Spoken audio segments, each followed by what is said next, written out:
in these waterways to get water. The underground system was dug by hand over decades with the simplest of tools. The technology was developed by Persians about 3,000 years ago. There were these actually very, very sophisticated, very complex mud brick structures on a very large scale. In the heart of one of the most desolate deserts on Earth, a mysterious ancient city once thrived, its existence fueled by a remarkable water management system that defied the harsh landscape. Sarif, a bustling Persian port city, was built in an area where water was virtually non-existent, yet it flourished. How did they achieve this seemingly impossible feat? Archaeologists have uncovered a complex network of underground channels and ingenious methods that turned one of the driest places on Earth into an oasis of life and trade. What secrets did the ancient Persians harness to survive and prosper where no one should have been able to? The answer may rewrite everything we thought we knew about ancient desert civilizations. The mystery of Sarif. How could an ancient city, sitting in one of the world's driest and most unforgiving deserts, thrive for centuries? Sarif, once a vital Persian port city, might just hold the answer to one of the most perplexing mysteries of ancient history. Nestled on the rocky slopes above the Persian Gulf, Sarif was a bustling hub of trade that managed to feed its population, grow crops, and sustain an entire economy in a region where water was scarce and rainfall was erratic. So, what was their secret? How did they manage to secure a constant water supply in a place where no natural springs existed? For centuries, historians and archaeologists assumed that the rectangular holes on the mountainside above Sarif were nothing more than burial sites, graves left by the city's long-gone inhabitants. But this theory failed to explain why so many of these so-called graves were scattered across a barren mountain range with no apparent connection to a burial ground. There were no remains, no bones, just strange geometric shapes etched into the rock. As excavation teams dug deeper, something extraordinary was uncovered. The holes weren't graves at all. They were part of a far more sophisticated and ingenious water management system. Archaeologists soon realized that the holes were cleverly designed to catch and store the water from rare flash floods that swept down the mountainsides during the rainy season. These flash floods, while a nuisance to the average desert traveler, became a source of life for the people of Sarif. The holes acted as reservoirs, collecting as much water as possible before it was lost to erosion. Water that would have otherwise been swept away was trapped in these depressions, where it could be stored for later use. But that was just the beginning of Sarif's remarkable water system.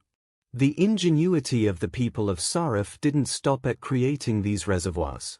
They took it a step further by using a sophisticated network of underground channels, known as qanats, to transport the water from these reservoirs down to the city. These qanats, underground aqueducts, were dug with incredible precision, extending for miles beneath the Earth's surface. This not only protected the precious water from evaporation under the scorching desert sun, but it also kept the water clean and fresh, suitable for drinking and agricultural use. The qanats became the lifeblood of the city, feeding everything from grain fields to date palms and olive groves. In a city located in an area with no natural fresh water sources, this ability to harvest and store water was nothing short of miraculous. The qanat system allowed the residents of Sarif to not only survive but thrive in an environment that would have otherwise rendered settlement impossible.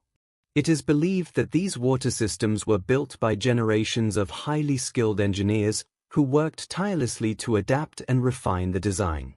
The city itself was a marvel of engineering, with intricate structures and clever use of available resources to ensure the community had a steady supply of water. But how did Sarif become such an important port in the first place? Situated along an ancient trade route, Sarif was perfectly positioned to serve as a hub for merchants traveling from India, Africa, Southeast Asia, and even China. The city's strategic location, combined with its unique water supply, made it an ideal place for ships to stop and stock up on water before continuing their journey across the vast Arabian Sea. Trade in valuable goods like spices, textiles, and metals flourished in Sarif, and the city's wealth grew, creating a thriving economy despite its seemingly inhospitable environment. Sadly, Sarif's prosperity was short-lived. In 977 CE, a devastating earthquake struck, severely damaging the city's infrastructure and disrupting its water systems. As trade routes shifted and new ports rose to prominence, Sarif's importance waned. With the collapse of the city, the once pioneering water systems fell into disuse, and the knowledge of how to maintain them was lost. The people who once called Sarif home moved away, and the city was abandoned, leaving behind only the remains of its sophisticated water management system. Today, as researchers piece together the story of Sarif's rise and fall, the discovery of its water system challenges long-held beliefs about ancient desert civilizations. How did the Persians manage to create such an advanced system in an area where modern technology would struggle to do the same? And what happened to this incredible knowledge after the city's demise? The mystery of Sarif may still hold the key to unlocking lost technologies that could have far-reaching implications for our understanding of ancient engineering. Could Sarif's water management systems, designed over 1,000 years ago, provide insight into how we might address water scarcity in today's world? The water harvesting genius of Sarif. What if the key to understanding ancient water management was hidden in plain sight? As researchers dive deeper into the mysteries of Sarif, they are uncovering the sophisticated methods used to harvest and store water in one of the world's driest regions. Sarif's water system wasn't just a solution to an environmental challenge, it was a testament to human ingenuity. For the residents of Sarif, water wasn't just a resource, it was a currency. What made Sarif's water management so revolutionary, and how can it still influence us today? At the core of Sarif's water management system were the thousands of rectangular holes carved into the mountainside. These holes, once thought to be graves, were actually carefully designed to capture and store water from flash floods. The floods that periodically washed over the region could be destructive, but the people of Sarif had learned to harness this force of nature to their advantage. Rather than letting the water disappear into the desert sands, they trapped it in these depressions, allowing it to be stored for use throughout the dry months. The next step in the process was just as ingenious. Once the water was collected, it needed to be transported to where it was needed, namely, the city and its agricultural fields. This is where the Qanat system came in. These underground aqueducts, which ran for miles beneath the Earth's surface, were engineered to funnel water from the reservoirs down to the settlement below. This system not only preserved the water by protecting it from evaporation but also ensured that it could be safely transported without the risk of contamination. By building Qanats, the people of Sarif were able to create an irrigation system that supported agriculture in a region where crops would otherwise never have been able to grow. This allowed them to cultivate olives, dates, and other essential crops, ensuring the city's self-sufficiency. It's believed that the Qanat system was also responsible for sustaining the livestock that lived in Sarif, providing them with the water needed to thrive in a desert environment. But the ingenuity of Sarif's water systems didn't stop with the Qanats. Researchers have discovered that the water collected in the reservoirs was often used for more than just drinking and irrigation. It was also used for trade, a valuable commodity in a world where access to fresh water could mean the difference between life and death. Ships passing through the Persian Gulf relied on Sarif's plentiful water supply, making the port an essential stop on long trading routes. This trade in water made Sarif a wealthy and influential city, even as its neighbors struggled to survive in the harsh desert landscape.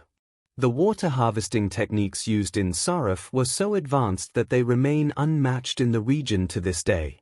The city's ability to store water underground kept it cool and protected from the harsh desert sun, a practice that modern-day engineers would be hard-pressed to replicate.